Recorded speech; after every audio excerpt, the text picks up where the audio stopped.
The average family is defined by loving parents, happy children, and a reputable legacy with which to identify the family. However, an odd family such as El Chapo's has made headlines for a slightly different reason: narcotics. Today, I'll be talking about El Chapo's family case, a story of how his son turned Sinaloa into a war zone. How did that happen? Ovidio Guzman Lopez growing up.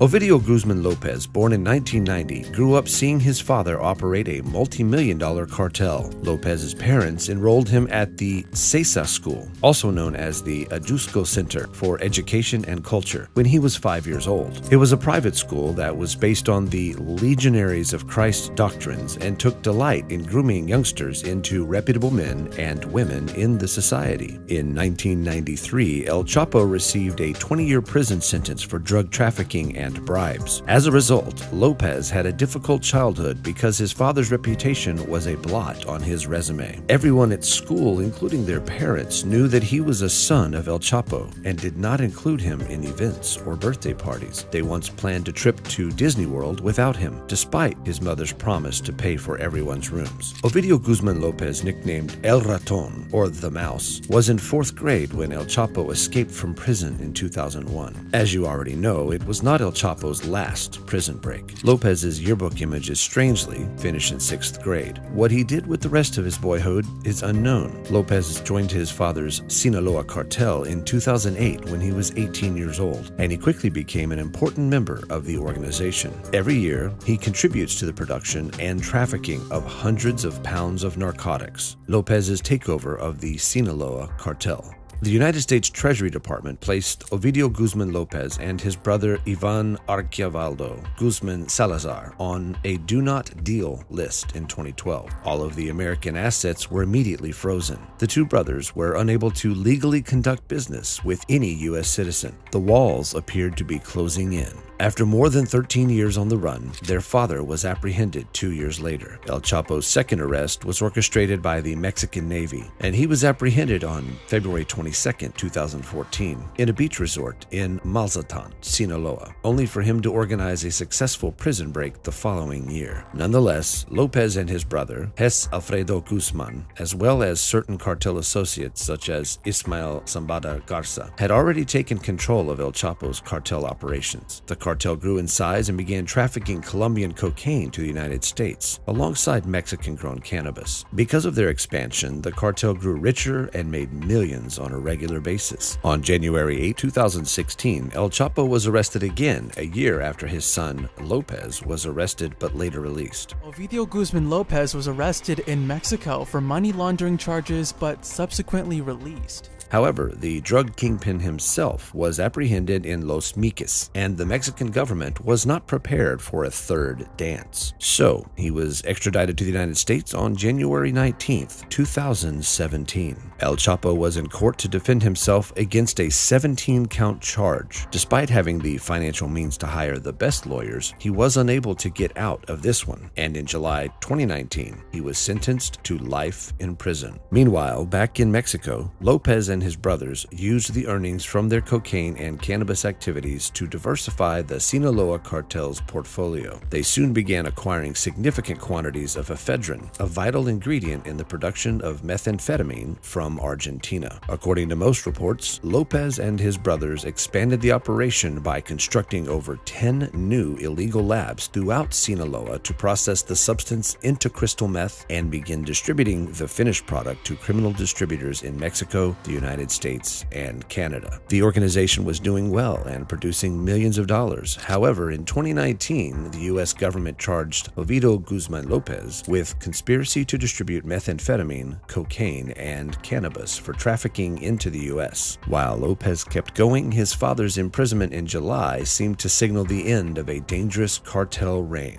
Or so the United States government thought. Little did they know that Lopez was established to be a serial drug trafficker and was grown enough to be the heir to his father's organization. turning Sinaloa into a war zone. On April 2, 2019, only months before El Chapo was sentenced to life in prison in the United States, a federal grand jury in Washington, D.C. indicted Ovidio Guzman Lopez and his brother Ivan with conspiracy to distribute. They were said to be plotting the distribution of more than 5 kilograms of cocaine, 1,000 kilograms of cannabis, and 500 grams of methamphetamine. They were supposed to be extradited from Mexico to face charges, but first, the U.S. and the Mexican government needed to find out where the brothers were hiding. It was not an easy task. The governments had to devote significant resources and effort to locating Lopez and his brothers. Both had been apprehended by Mexican security authorities by October. On the 17th of October, they went to arrest the brothers, beginning with Ivan. But Ivan managed to overcome the soldiers and summoned hundreds of sicarios to protect Lopez in Sinaloainto. When Mexican forces approached Lopez's home, Cartel Guzman opened fire from within. However, after an intensive shootout, they were able to gain entry to the house and apprehend Lopez, who surrendered unarmed. However, the war was far from done.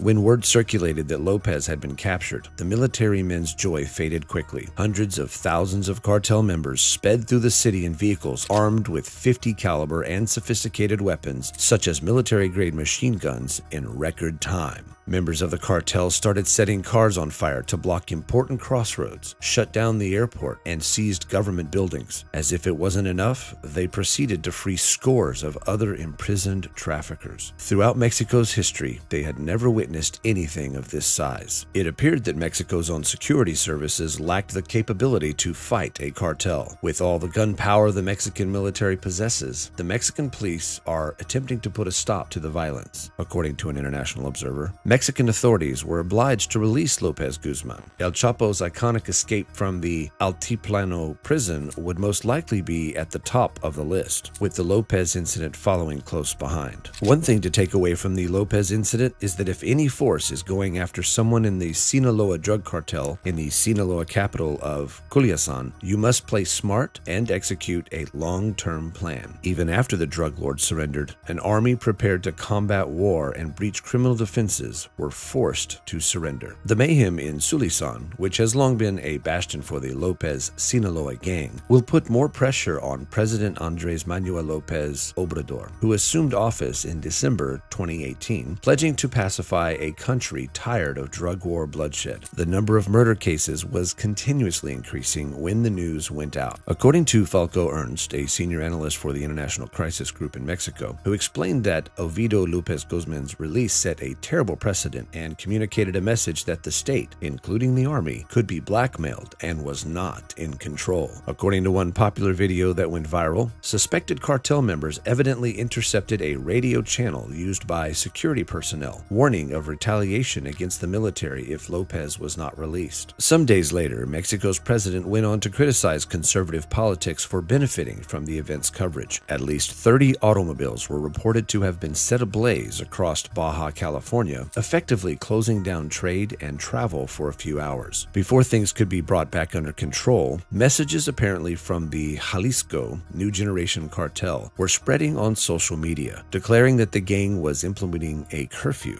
The letter advised homeowners to run back to their houses or risk being attacked. Where is Ovidio Guzman Lopez following the attempted arrest in his home?